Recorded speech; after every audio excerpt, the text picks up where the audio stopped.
and welcome to episode 16 of Stuff Band Directors Wish They Had Time to Teach.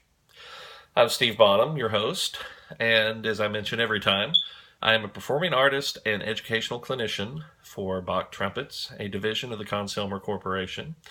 I am also a endorsing artist for Warburton Mouthpieces, a division of Warburton Music Products. Now, before we get started today, I wanted to, it's going to be pretty obvious what today's topic is. Mutes. This particular one I'm holding is a Humes and Berg Wheezy mute, variation on the standard Harman mute. It's actually sold, I don't know if you can really see here, without a stem, meant to be played without a stem, just primarily a jazz mute. And it was a particular favorite of Clark Terry's, and it is one I just recently bought from a friend who was coming off tour with a national Broadway show and was going back to finish his doctorate, and needed some money for school and didn't need all these mutes anymore, so was able to benefit a little bit from that. I like to draw the parallel that trumpet and golf are very similar. You can play both for 20 years and be very frustrated at your progress or perceived lack thereof. There are all kinds of accessories. You can spend as much money as you want. Very specialized accessories, in fact. And of course, nothing epitomizes that quite like mutes. If you just do a quick Google search for trumpet mutes, you'll be amazed at not only the different varieties, but the different companies that are making their own variation of each variety. So I'm going to talk just a little bit about each basic type of mute, and then when it comes to your middle school or high school trumpet section, I'm going to go ahead and give my opinion on just what you should focus on, in order to kind of cut through all the options available. I realize as things stand now, it can be a little overwhelming, just the sheer number. This Wheezy mute is what's known as one version of a Harman mute, and it is a type of mute that was originally made by the Harman Company. They still exist, and much like Jello or a Kleenex or a Xerox, they were the first to make these mutes, and it became the industry standard. So even other brands that are not the Harman brand, their type of mute similar to that would just be known as a Harman. You'd say, my Dennis Wick Harman, or, my Humes and Berg Harman, or whatever. But it's actually called a wah-wah mute, and then other variations on that. Like I said, this one is called the Wheezy. Others are called, there's lots of different names for them. Just a moment, please, and I'll get a couple of other variations to show you. I bought this one when I was a freshman in college because Wynton Marsalis played one on his latest album, and it looked and sounded really cool. It's made by Joe Rowell, and it's a version of the Harman mute. See, the last 25 years or so, the Joe Rowell sticker came off. There are a few little gig dents on there, but it's called a bubble mute, and they generally have a warmer sound. They were perceived to be more in tune than the original Harman, so they became very popular for a while. This one actually does come with a stem, which you can extend to various lengths or remove completely. So, again, just to give you an idea of the sound.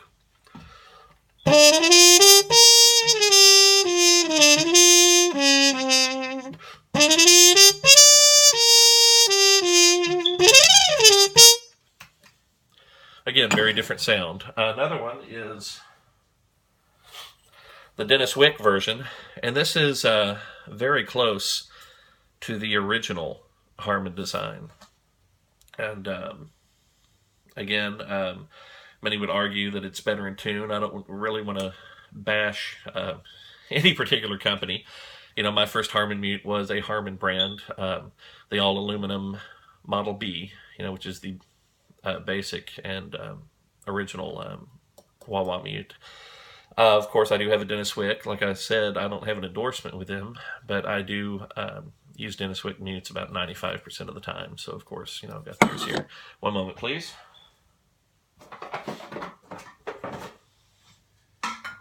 Apologize for this. I should have had all these a little more organized. If you could see the mutes on my bed, though, I've have well over 50 different mutes now. A lot of them duplicates, the same basic kind, by different companies. And as I was counting through all of them before the show a little earlier, it occurred to me that, yes, I just might have a problem. I don't think so, no. No, really. I can stop buying mutes anytime I want. The same friend who just came off of his Broadway show and went back to school for his doctorate, he also sold me this one. It's a Star mute. I don't know if you can tell because of the glare. Anyway, also sold without a stem. These are made in Japan and hard to get a hold of outside of Japan, or at least, the general area, part of Asia around Japan. This one's noteworthy because it was the preferred mute of Miles Davis back in the 80s. He played an original Harman brand Model B with the stem out, but then I guess touring Japan, sorry, this one's cork's getting kind of old on it. Time to file it a little bit, maybe. Okay, there we're good.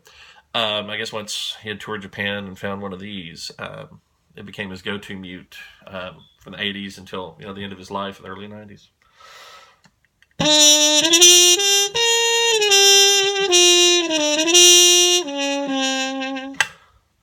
Again, we've shown you 4 different types of Harman mutes now, and very different styles and sounds. So you're starting to realize now why they make so many different variations, and companies will all make their own little tweaks on the same basic type of mute. It's because tastes vary. And a lot of times conductors, contractors, producers, they have a particular concept sound in mind. So as a former principal trumpet of the New York Philharmonic, Phil Smith used to say, have many, many mutes. Because especially if you play an ensembles orchestra, pit orchestra, whatever, you never know what's going to be asked for. So getting back to the basic types of mutes, there's the straight mute. Comes in different varieties, metal and fiber. Moment, and I'll grab one of each.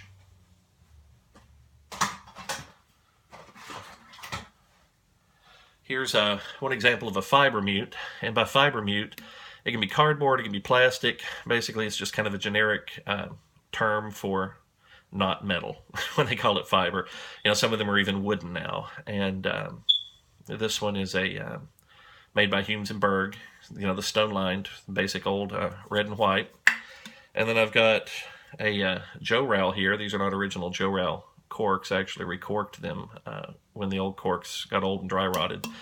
This mute again is about 25, 26 years old. Joe Rowell stickers come off. Metal.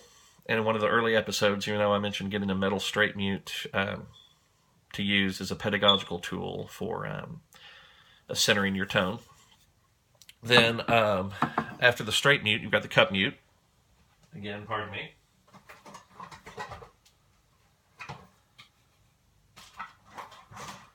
Here are 2 basic designs.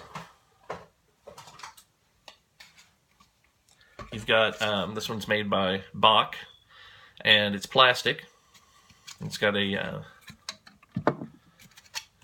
very distinctive sound.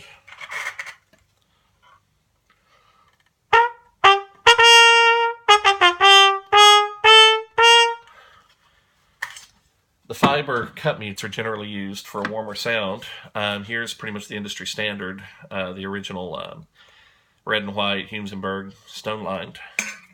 It's been a staple since at least the 1940s.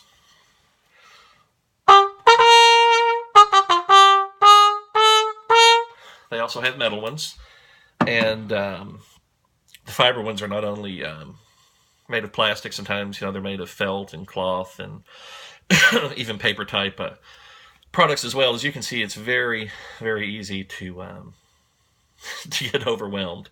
And really, unless you're not only a professional, but a certain type of professional, you really don't need to worry about all these different variations of mutes. For it just as an educational tool, I wanted you to know these existed. But really, from the perspective of a middle school or high school player or band director, here's what you need. Get one of these. Humes and Berg, stone line cut mute. Still the industry standard, for nearly 100 years. Very effective, very cheap. You get one of these for about 22, 23 bucks off of Amazon. For a straight mute, actually, I think I have one over here. Let's see if I can find it real quick. Yeah, the stickers come off. But again, I like Dennis Wick mutes. So of the see the Dennis Wick London on there. If you're going to get a straight mute, I would highly recommend this one. If this one is just a little out of your price range, it's about 38 bucks. Cheaper option is the one I started with. Most of us started with the basic Vacchiano metal straight mute. This is also, some pros actually prefer this because of the classic sound.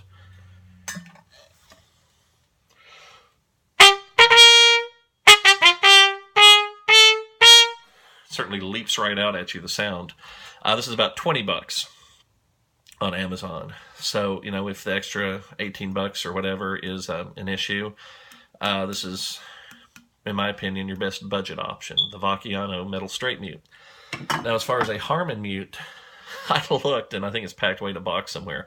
I couldn't find the actual Harman brand Harman mute I originally bought in 8th grade, and that was before I was into jazz or anything. The reason I bought it is in concert band, we were doing a arrangement of like classic TV themes, and it called for a Harman mute for this solo.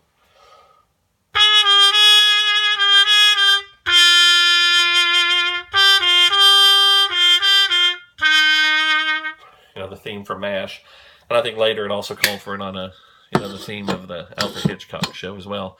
My girlfriend at the time, in 8th grade, used to call it my metal box mute and metal box solo, so it was kind of funny. And of course, once I got in jazz band in high school, take the stem out and you'd have use for it there. There is nothing at all wrong with the industry standard Model B Harman. And again, if cost is an issue, then I can wholeheartedly recommend the original that started it all. On Amazon, they're about 30 bucks. If you're willing to spend just about 10 bucks more for 40 bucks, now you can get the Dennis Wick, which is my own personal preference. But again, we're talking middle and high school here. You do not need the top of the line everything. You just need something that's serviceable. In other words, you don't need a Mercedes or a Cadillac. A Ford Focus is plenty, just for a metaphor.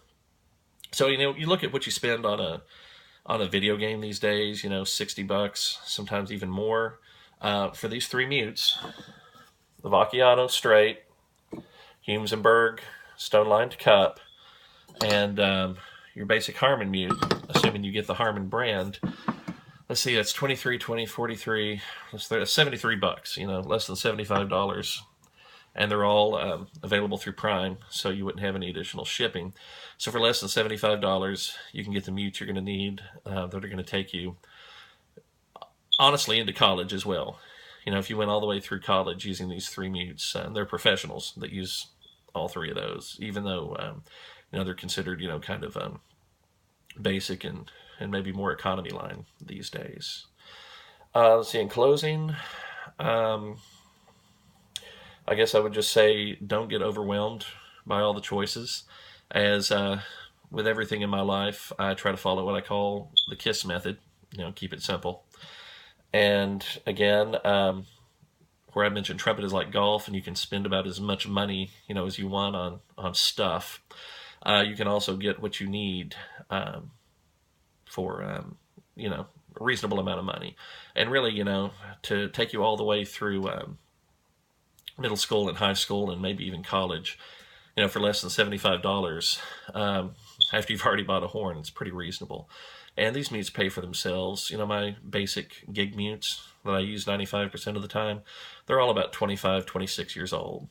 still original corks for the most part. I've had to recork one, I think.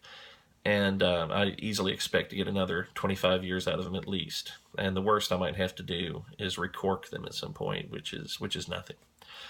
I realize coming up on 16 minutes, this is a really long episode.